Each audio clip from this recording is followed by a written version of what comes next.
Hello, my name is Janine. I love anything that has to do with painting, and this video is all about rediscovering colored pencils. The idea of colored pencils is something I always loved, but I never really got into it. There were always supplies that were more interesting to me.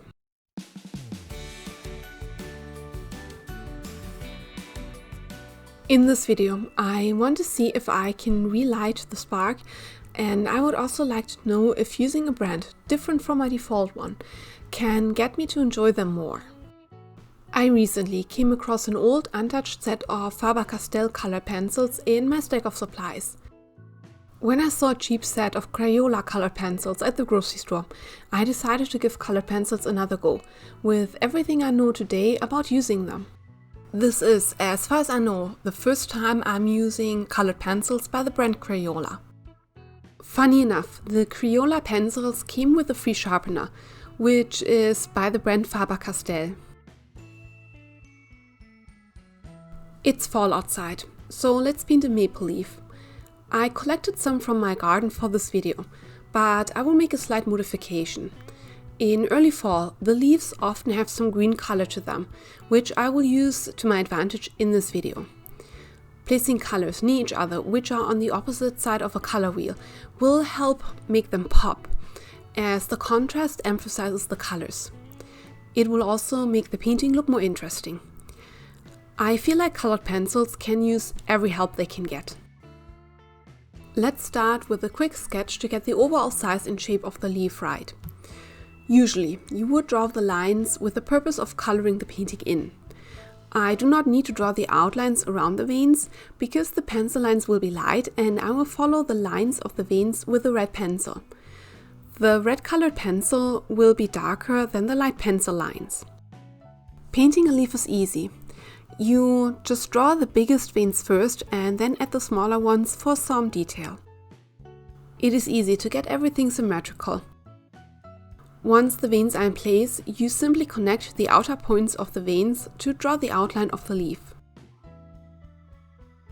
Let's start with the Faber-Castell colored pencils. Like I mentioned before, I want to apply the knowledge I gained since I last used colored pencils many years ago. The first method I learned is one that I copy from using watercolor. I'm using the light colors first, because you cannot undo adding a really dark color. It will also make it easier to see how dark the darkest colors need to be. In addition, I stay in my safe zone, and applying some routine when doing new things can make it easier to succeed. The second method I learned is to work in layers, and especially to use multiple different colors in the process. With my normal medium, watercolor, you need to wait between layers to let them dry. This is obviously not the case here, but colored pencils are just as time-consuming as watercolor or any other supplies with drying time like acrylics. Even when you use a heat gun, it still takes time. It sounds silly now, but in the past I never knew to add multiple different colors on top of each other. The underlying color can influence the look of the top layer, and letting the underlying color shine through, like the yellow around the veins, helps to create a soft gradient. The third method I learned since I last used colored pencils is related to using layers. You need to apply many layers to create an area which is fully colored in, with pigment and without any streaks or graininess. This method is called burnishing. You can use different solvents or pencil blenders to help with softening the look of your colored pencil, but I figured that rather than doing that, I might as well just use watercolor pencils and dissolve the pigment with water. So I'm going to limit my method to burnish only. I apply many layers, flattening the paper in the process, and just relax while coloring in this side of the leaf. This half of the leaf took me 12 minutes and 30 seconds so far. Moving on to the Crayola colored pencils.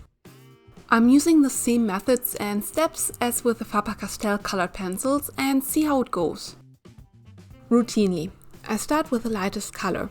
From the start, they feel like the lead is softer and it looks more grainy.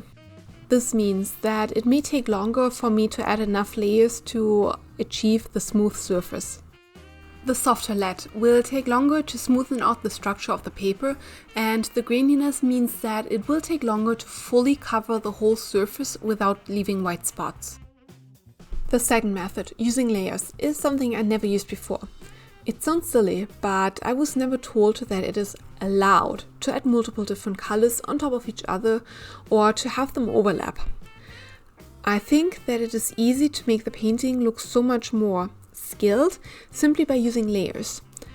While painting with Crayola, it feels like the layers go down really fast.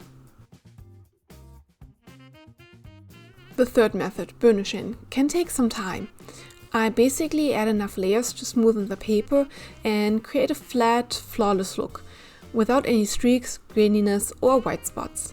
This can take some time. To be honest, I would always say that I prefer watercolor pencils for this. The reason is simply that it is faster. I suspect that I never discovered burnishing on my own before, because back when I gave up colored pencils, I used the wrong paper. If you try this with thin paper, it will break.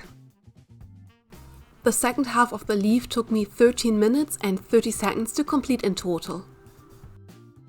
Let me finish the burnishing and add the final vein details while I give you my conclusion. Today's test helped me to understand why I never got into colored pencils, and that there are so many tricks to improve the experience, like layering, burnishing, and even the paper you're using. I'm sure that there are so many more that I just don't know about. What pencil brand you use makes a difference, but I would not worry too much about it when you use student-grade supplies. Blending the colors into a smooth gradient felt easier with the Faber-Castell pencils. Smoothing out the graininess was harder with Crayola. Crayola pencils are more vibrant. Overall, colored pencils are a slow medium. While I do not dislike colored pencils, I prefer other mediums like watercolor pencils, or even charcoal drawings. I hope you liked this video. Please hit the like button, subscribe to my channel, and thanks for watching.